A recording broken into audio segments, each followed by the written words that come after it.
Terima kasih atas ketersediaan Pak Permisa untuk menunggu. Kita lanjutkan pada sesi kedua ini. Saya coba memaparkan kelanjutan dari materi sebelumnya terkait dengan perkembangan ilmu psikologi.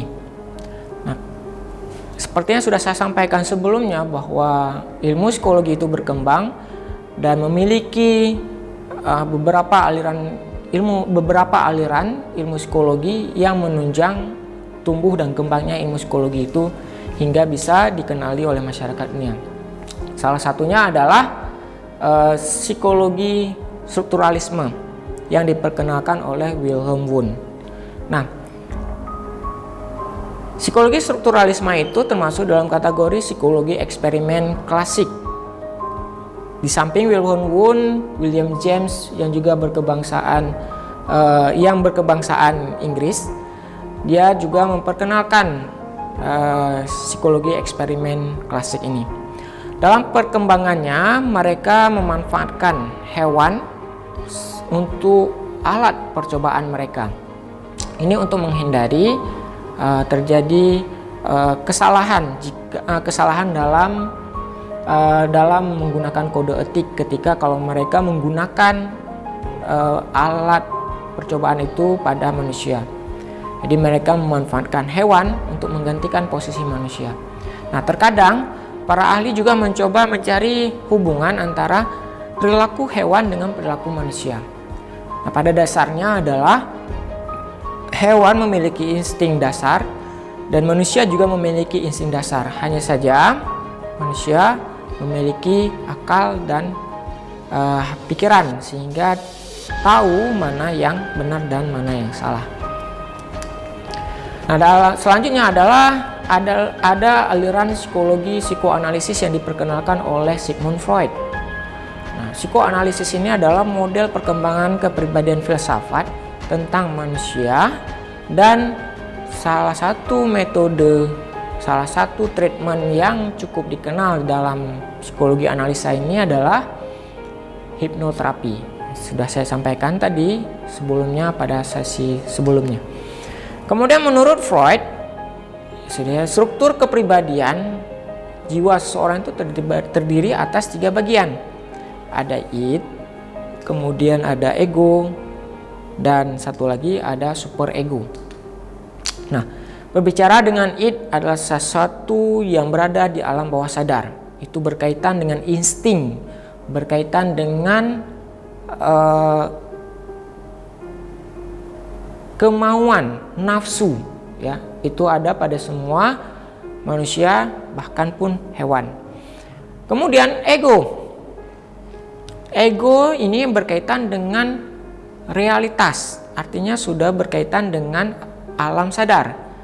Nah, ego yang dimiliki oleh seseorang itu bersifat memerintah, namun juga mengendalikan dan mengatur. Ego menjadi tempat beradanya inteligensi atau kecerdasan seseorang dan rasionalitas yang mengawasi dari impuls-impuls dari id. Jadi id punya dorongan yang sangat kuat dalam diri seseorang, namun ego justru membatasi tekanan-tekanan atau loncatan-loncatan atau keinginan-keinginan dari id. Nah, ada satu bagian lagi yang menyentuh pada alam realitas, alam nyata, yaitu superego. Nah, misalnya adanya agama yang dimiliki oleh seseorang, adanya hukum yang mengatur perilaku, tingkah laku masyarakat dan individu di dalamnya, adanya nilai-nilai yang diajarkan oleh orang tua mereka dan oleh masyarakat, itu adalah salah satu nilai-nilai dari superego. Jadi superego itu memberikan penilaian pada seorang terhadap tindakan yang dilakukan dan kaitannya dengan reward dan punishment. Jadi di sini ketika dia sudah memiliki ego, lalu dia mengaitkan dengan agama, lalu mengaitkan dengan hukum, lalu mengaitkan dengan apa yang diajarkan orang tua dan masyarakat, dia tahu bahwa jika itu mendapatkan hukuman ataupun dia mendapatkan pujian atau reward.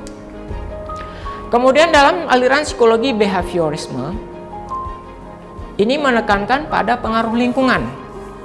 Beberapa pakar dalam psikologi behaviorisme ini, misalkan seperti Skinner dan beberapa tokoh yang lain, mengatakan bahwa faktor eksternal di luar daripada individu itu salah satunya adalah lingkungan dan cukup memberikan besaran pengaruh pada perilaku yang dimunculkan. Nah, jadi aliran psikologi behaviorisme ini dia mengabaikan pengaruh-pengaruh dalam internal seseorang. Misalkan seperti faktor keturunan, itu di dalam psikologi behaviorisme diabaikan. Lebih mereka condong pada pengaruh dari lingkungan. Nah, kemudian ada lagi aliran psikologi yang cukup dikenal di dunia, yaitu psikologi Gestalt. Nah, psikologi Gestalt ini justru sangat disukai oleh masyarakat benua Amerika karena dinilai cukup praktis, dan ini diperkenalkan oleh orang-orang di luar daripada kebangsaan Amerika, yaitu seperti Max Wertheimer, Wolfgang Kohler, dan Kurt Kauf. Ini mereka berkebangsaan Jerman yang pada masa Perang Dunia Kedua mereka hijrah atau mereka eksodus ke benua Amerika. Lalu di benua Amerika mereka menumbuh kembangkan aliran psikologi Gestalt ini dan cukup diminati oleh masyarakat di sana. Nah, psikologi Gestalt adalah gerakan Jerman yang secara langsung menantang psikologi strukturalisme yang pernah diperkenalkan oleh William Wundt. Nah, jadi menariknya justru orang berkebangsaan Jerman ini menentang aliran psikologi yang pernah diperkenalkan oleh orang yang berkebangsaan sama dengan mereka, yaitu William Wundt yang sama-sama berkebangsaan Jerman. Tujuan psikologi Gestalt adalah menyelidiki organisasi aktivitas mental dan mengetahui secara tepat karakteristik interaksi manusia dan lingkungan. Jadi teori psikologi Gestalt tidak mengabaikan tentang pengaruh lingkungan. Jadi artinya dia mendukung dari apa yang disampaikan oleh psikologi behaviorisme sebelumnya. Kemudian masuk lagi aliran psikologi yang lain, yaitu humanistik, eksistensialisme, dan fenomenologis.